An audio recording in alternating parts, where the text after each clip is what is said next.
What you manifest in your mind, you can bring to reality.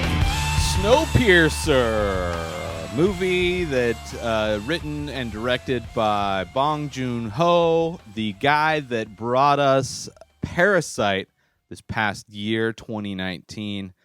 So went back and revisited Snowpiercer. It's been a while. Only watched it once. It was a movie that kind of one of those movies that just people talked about after it came out. One of those high concept kind of sci-fi type films.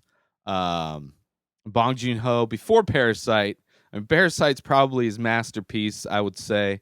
But he's done other movies. Snowpiercer, Okja, The Host. Very similar kinds of.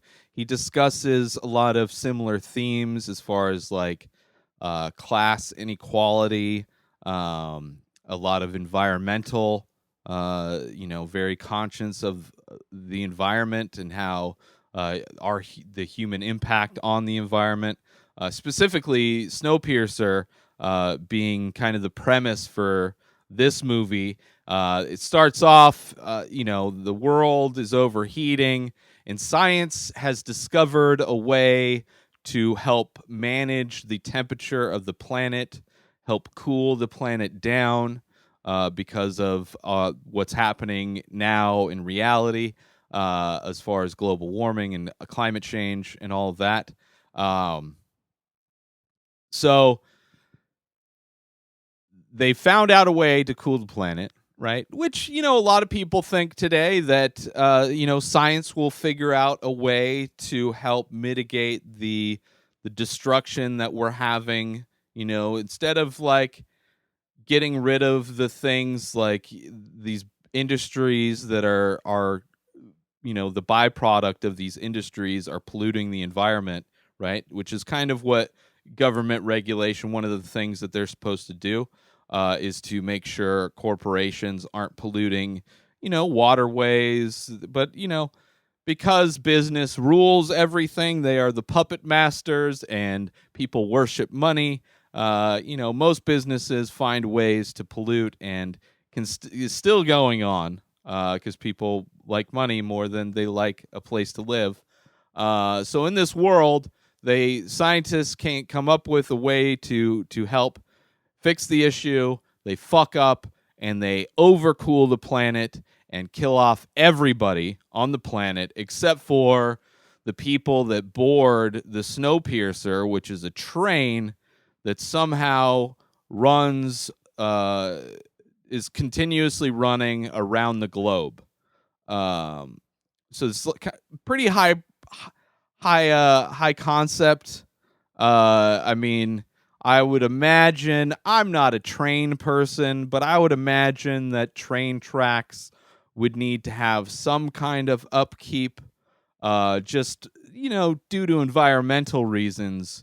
Something falling on a track could potentially derail the future for humanity, pun intended. So that's the concept of this. So it's this train that's on the track, and it's the only people, as far as we know, maybe there's somebody on a boat somewhere that, they froze over, the yacht's just frozen, and everybody's like living inside this. I don't know. But this, for whatever reason, it works, right? This train, Snowpiercer, and all the poor people at the back of the train and they've been living on this train for years. There's a character, a female character, one of the main characters, is like 17 or something like that, and she's referred to as a train baby. So people have been on this train for decades, potentially 20 years, maybe more. Who knows? A long time, which is kind of crazy. Also, if that's all that's humanity's left, not that many people. The majority of people, if you were to compare this is like the class structure in the world or the United States, right? Or in the world, whatever. But at the world, we're part of the 1%, 2%, whatever. There's a very small amount of people that own the majority of the wealth in reality, right? And this is kind of the the train in this instance is very much that, where there's the front of the train of the cars is the kind of more civilized, more updated, more uh, comfortable living experience for a few people, a very small amount of people, guarded heavily, guarded heavily from the poor people. And this is about the revolt of the poor people, led by none other than Chris Evans. That's right, Captain America himself was the captain of this train. If he were the Somali pirates in Captain Phillips, follow that tangent. I dare you. So Chris Evans is leading the revolt. I mean, there's other people. There's like elders involved in the leading as well. They get this one guy who's addicted to drugs. They get him. He designed all the locks for all the doors. They get him to help him break into, each stage of the train. So you're getting to see all these people as they go through the train and discovering the different cars that are on the train, which is it's so limiting. It's like so weird because like one of the first places they go through is like a school, right? And then they go through like a hair salon. So it's like between the poor people, I think they make food, and then they hit the school, and that's it's I forget the actual progression of the train cars, but the way they're stacked is kind of weird because between the school and the hair salon, there's like a club car where it's like, people are just doing drugs and they're in hot. It's like the very hedonistic. You would think that area would be the area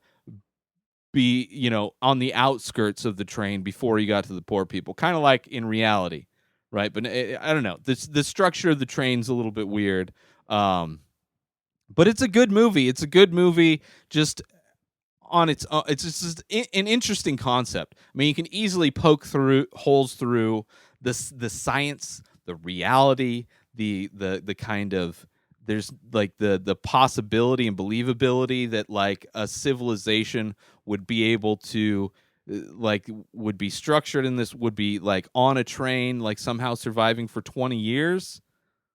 Like I don't know, man. That's tough. That's a tough pill to swallow. But if you can swallow that pill, it's a fun movie. It's got a lot of cool action scenes. I mean, this is a brutal movie of poor people trying to revolt against the leaders, the oppressive leaders of this train, the oppressive, wealthy, and privileged of this train.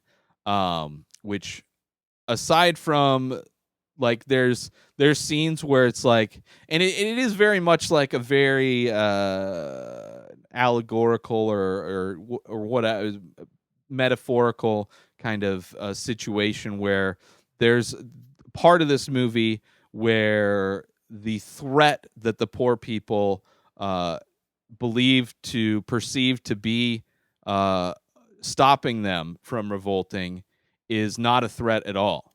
Like all these guards that are around them with guns, they realize they have no bullets, and that the threat that they imposed was all imaginary. So that's a big part of it. It's a big part of why you don't see a lot of people actually, protesting stuff, right? Because there's a fear, a threat of violence, which because there is actual violence now, and laws being passed against actual protests. So, thankfully, our First Amendment rights are being stripped away slowly because conservatives don't like people are like angry. It's like, oh, the traffic's horrible because all this protesting. So let's make protesting illegal. I don't want people to stand up against horrible systems that are in place. Anyway, so politically, this movie has a lot of kind of similarities to reality. It's got a fun story. I mean, not a fun story. I mean, each progression of the train, they learn more and more and more until they get to the train, the head of the train. And just an overall a good movie, but you could see the influences that Bong Joon-ho came from in this movie that were very present in Parasite. which is a much better movie, much better film. But Snowpiercer is good. It's on Netflix. Go check it out. New episodes of The Ray Taylor Show come out every single day. Subscribe on IGTV, YouTube, and everywhere else podcasts are found. Go buy my artwork over at inspireddisorder.com and save 25% when you use coupon code RTS. Follow me on social media at Ray Taylor. Have a wonderful day, everybody. Peace out.